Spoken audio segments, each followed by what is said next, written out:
I really don't have much to say other than to express how difficult it is to get up and do stuff sometimes. You know? I really think I'm like, overall,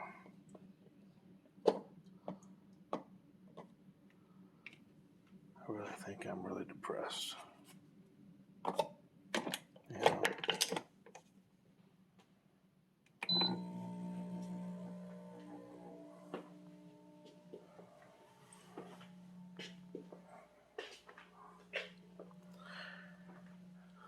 It's like I go through the motions every damn day. I've made this video before, I think. You know, like I've made it multiple times. I go through the motions of doing stuff that I know I'm supposed to do.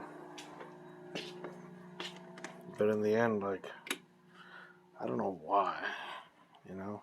I mean, I do know why. I know why. But I'm like, in the end, what does it fucking matter? You know? Even those reasons, at times, are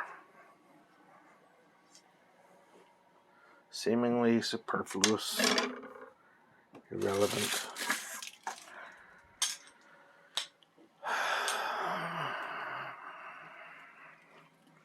You know, I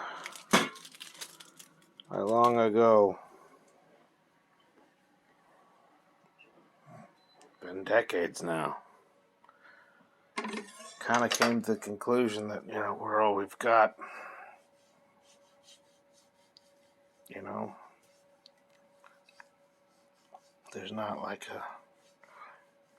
a warm safety blanket that somehow intervenes to prevent humans from being retarded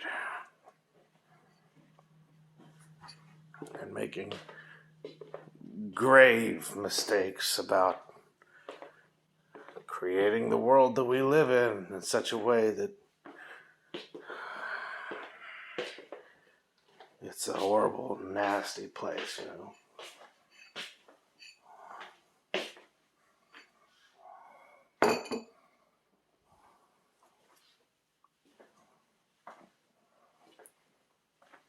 There's not a deity that shepherds us or protects us, guides us. Not in any way, at least not in any way that I can discernibly say, oh, it's a consciousness, or no. I came to the conclusion that if there was something there at all, whatever it was some cold, despondent, dispassionate observer, maybe watching his playthings do stuff. And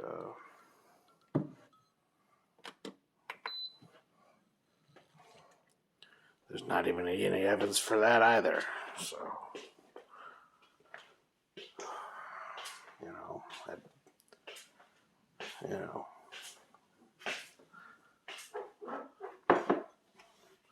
simulation theory could be like a thing, you know, where we're literally all just playthings in some video game for the most part. You know, some simulation. Who knows? I wish I were wrong. I really do. You know? Wouldn't that be nice if there was something out there? And I really thought, I really could believe that at the end of the day, Good people would be rewarded, bad people would be punished. That's not even so important, just that I don't need a heaven. I don't want hell to exist, honestly. The idea of any finite thing you can do on the planet being punished with eternal torture. Man, that sounds awful, huh? That sounds absolutely repulsive. I think actually it sounds eminently better to believe that when you die, you get snuffed out. If that means evil people don't get punished and they get away with their crimes, so be it. It's just, hell is such a repulsive idea. Even the most evil person isn't capable of infinite suffering for eternity. So why would you reward somebody with that for their misdeeds? No, that's repulsive. Heaven sounds okay, I guess,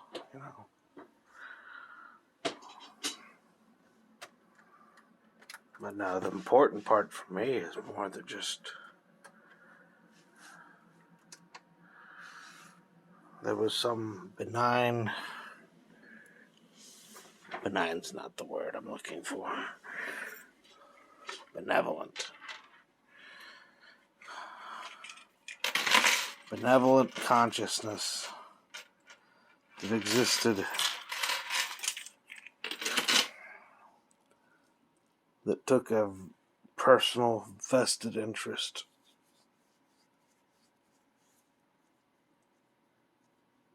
in the flourishing of mankind, that took a personal vested interest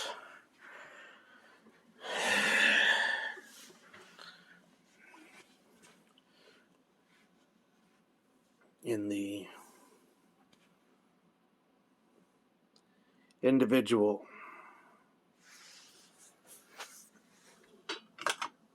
cultivating their personal growth, cultivating the better part of their humanities, like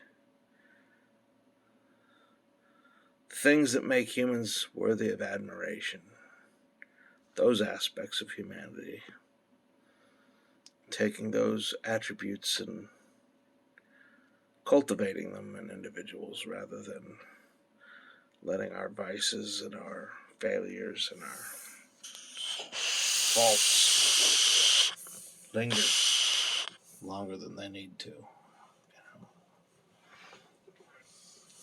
You can call it like a third parent, maybe, I guess. Some invisible hand guiding the fate of humanity and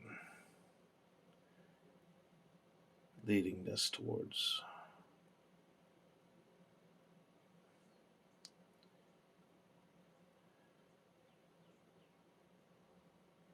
satisfaction, greatness.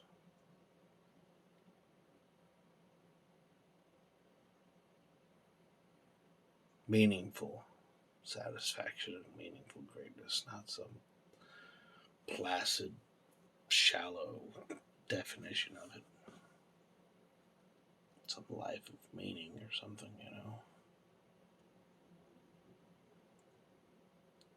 One that has kinship, love,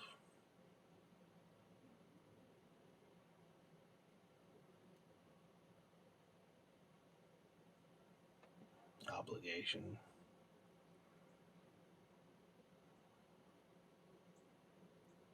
Appreciation.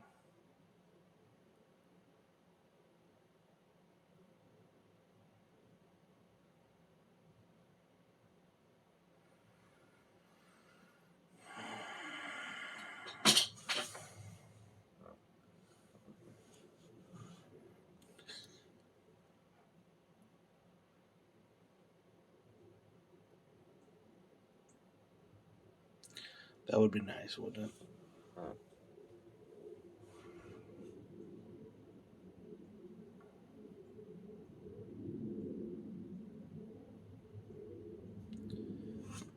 There's no evidence for it.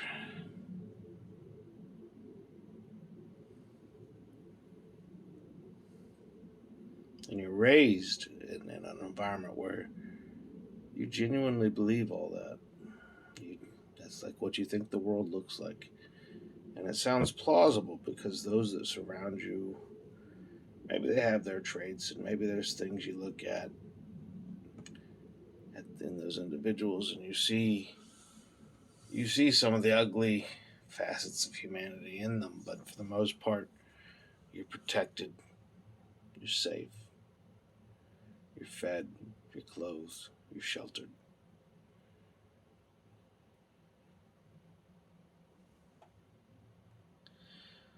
You see all of that, and you see that manifested, like the people surrounding you, they actually exude that state. Like in other words, it's not just one person that provides those comforts. It's most of the people around you. They seem good-hearted, good-natured. Maybe they have some negative traits here and there that they battle with, but for the most part, you look at these people and you're like, these people are good people. They're trying to some degree to emit that warm blanket, to extend those comforts. They work, they strive, they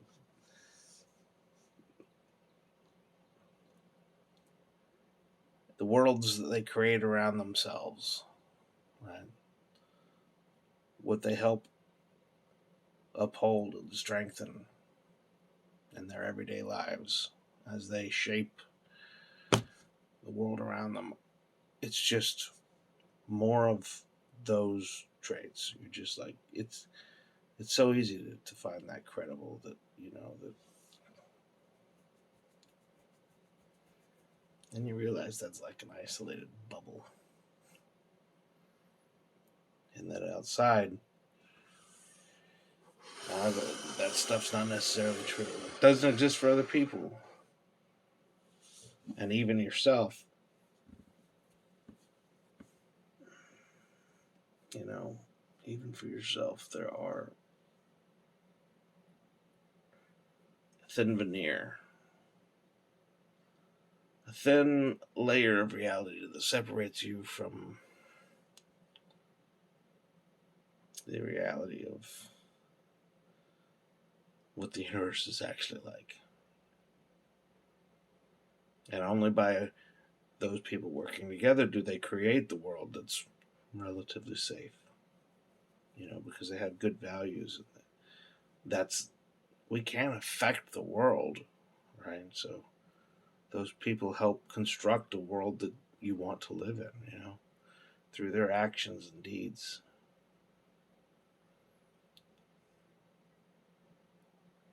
And then over time,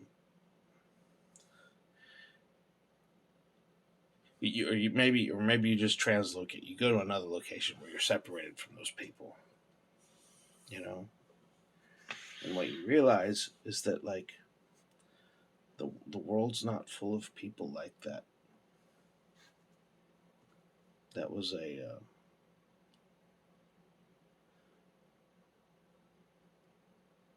specific time, a specific place.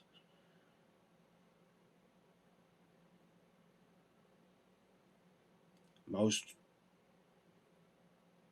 people don't do those things for whatever reason.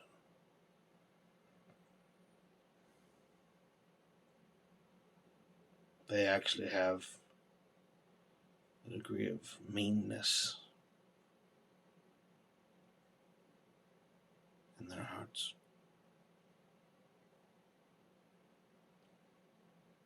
And then you start to piece together what the world actually looks like outside of Vernon, Florida, Bonifay, Florida, Chipley, Florida.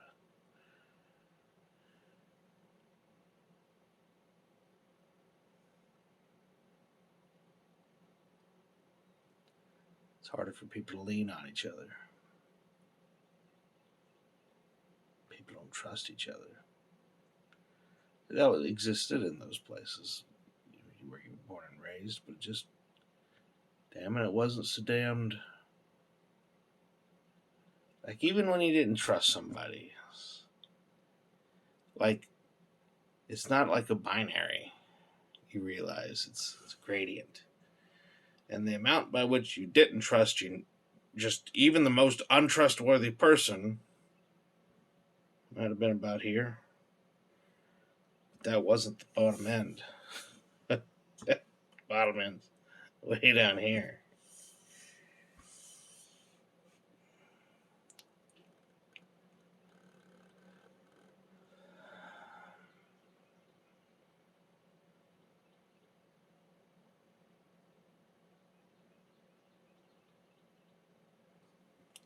I wish I knew how to create a community.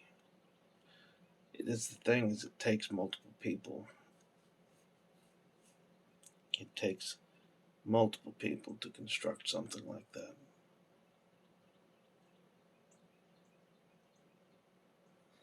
But I wish I had the secret sauce. If that's believing in God, then I could choose to believe, even if I don't actually believe. I could pretend. If it led to that outcome, I don't care. It was such a nice place to live. I'm not talking about the location either. I'm talking about a particular place at a particular time that existed long ago. You can see it in the faces of the people in the videos, in the photos, and I remember what the world felt like back then. And I don't think it was. I would like to fool myself into believing it was being a kid allowed me to believe that. I don't know. I don't think it was. It's more than that, because I can see the evidence even with my own family, right? They've changed. They've gotten older. They've gotten more cynical.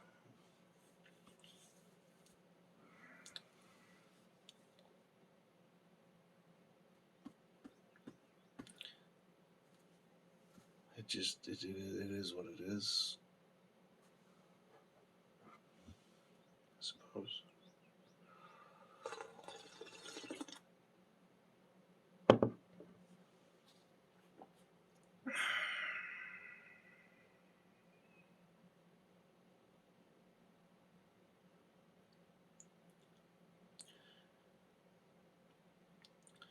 I think the sad part is that I remember that. And I look at my kids and I think to myself, like, they've never experienced that. I'm not even sure they understand.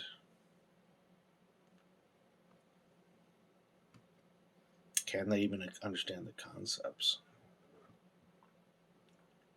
I've taught my kids right from wrong. I've taught my kids, and honestly, I'm proud of their capacity for good. I'm proud of the people that my older kids have become. And Gregory, I mean, I can just see it. I can see it now. He's got such a beautiful heart, just like my other kids. Just my children are good people. they care genuinely about the world around them. Maybe they don't care about this and they don't care about that. An individual, no, my daughter does. There is a degree of cynicism that seeps in, and I hope that doesn't consume them too quickly. Right?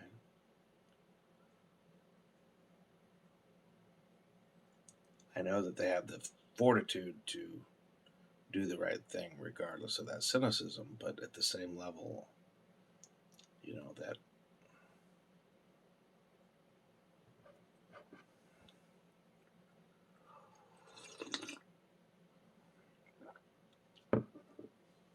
I can see this. I can see the distrust.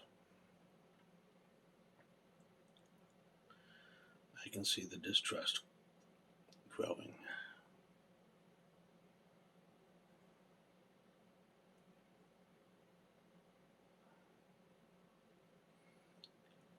Sadly, I can't in good conscience tell them that they're wrong.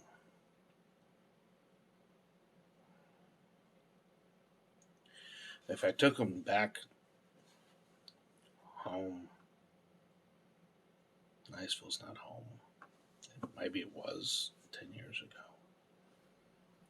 If I took them back to a small town where people know each other and they lean on each other,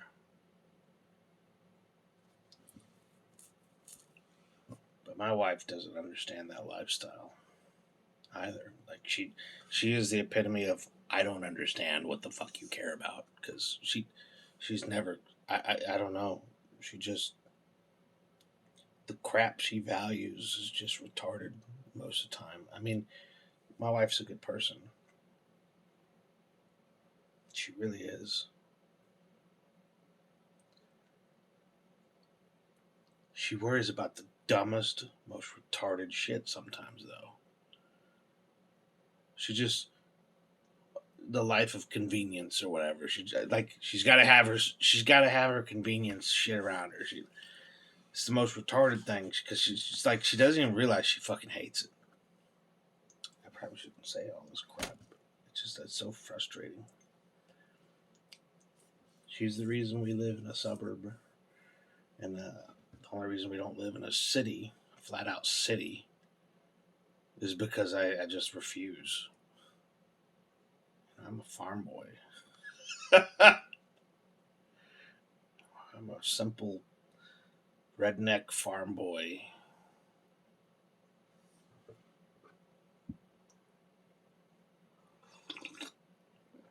Through and through. That's who I think I really am.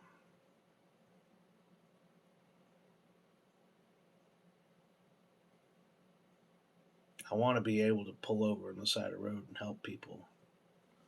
I want to be able to. I want to know who my neighbors are. We do actually, but I know the people that live literally right next door, but I don't know the guy that lives one door down. Because they never leave their house. I can't say that that's actually so hard to understand because honestly, we don't really either.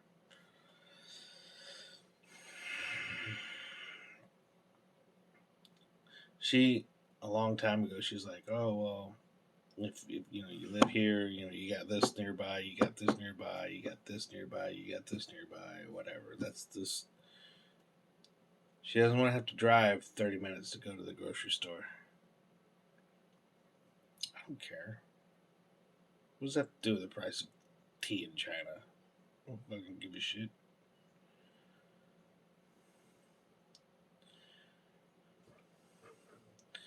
You want to deal with traffic? That's the thing. She wants to have this life of convenience where you live close to the stuff, But at the same time, like we live we live close to the damn beach. We never go to the damn beach. Why? Because it's too crowded. I'm sorry. Didn't you want to live in a freaking city? Are you for real? Seriously? You want to live in a city, but you don't like people. Whatever. It's the most annoying thing.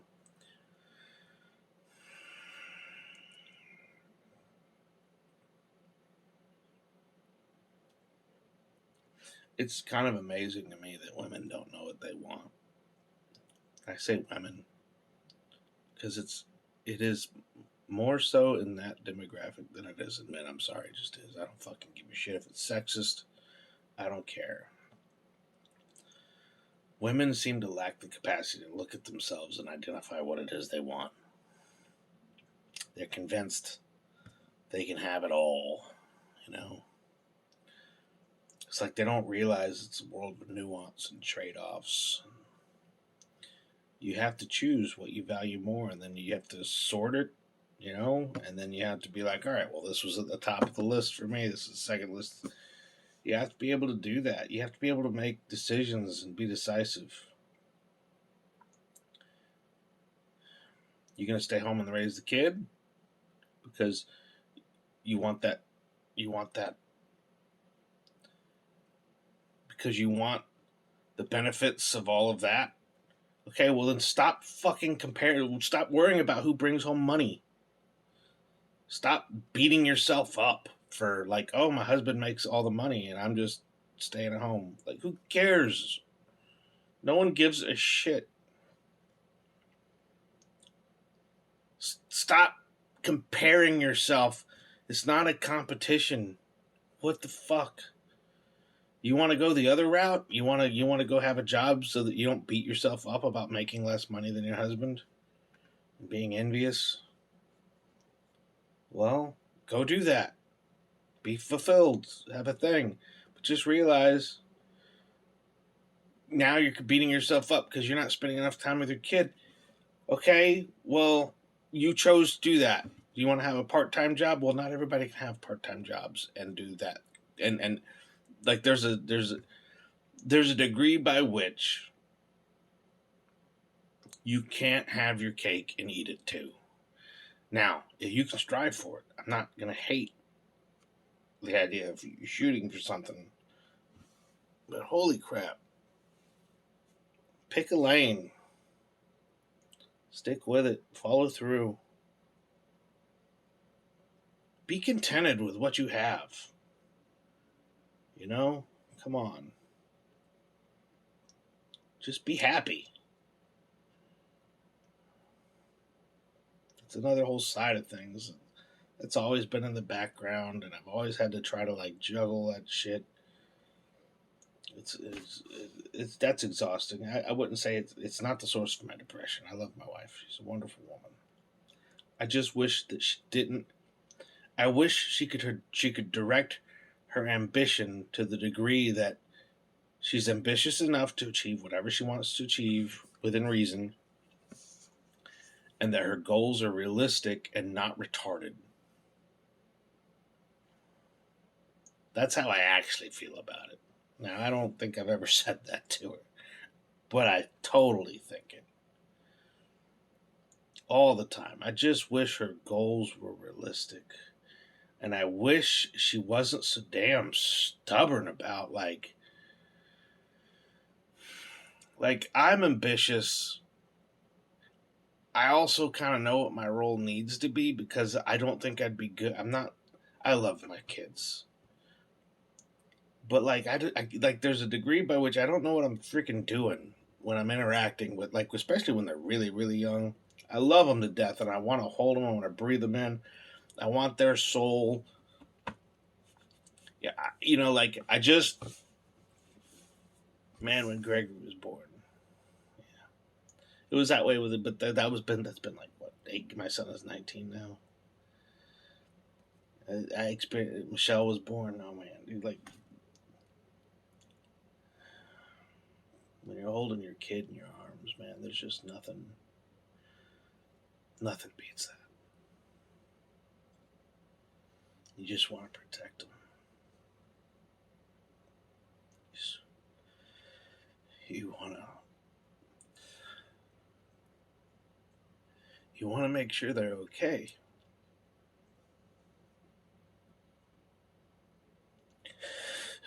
You want to make the world better for them. You want them to have a life of trial and tribulation, but joy and elation and enough pain that they grow into good people and enough joy that they know what to strive for, you know? You want them to have a rich, experiential life, fulfilling in every way.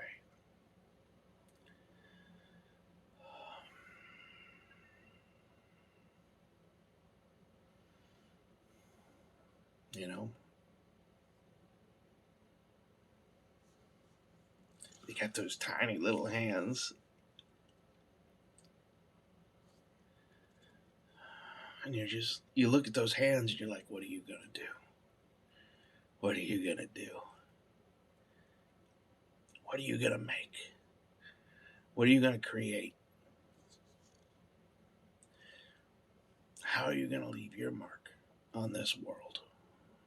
And how are you gonna make it better? And how can I help?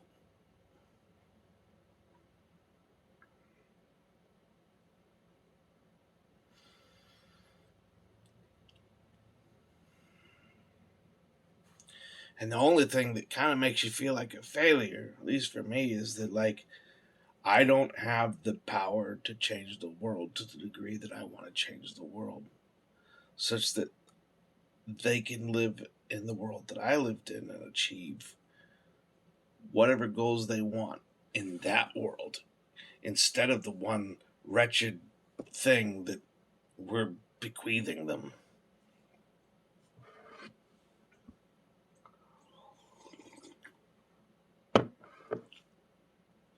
I think that the balance of hardship and reward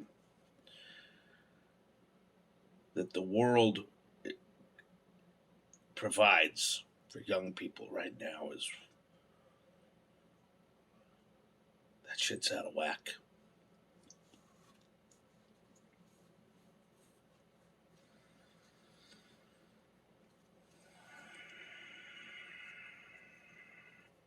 Weak men make hard times. Hard times make strong men. Strong men make weak times. Make hard times or easy time. I can't even say the thing right now because, like, I guess I got emotional or something. So my brain's like shutting down. Don't know why I got emotional. It's like a rare thing for me. But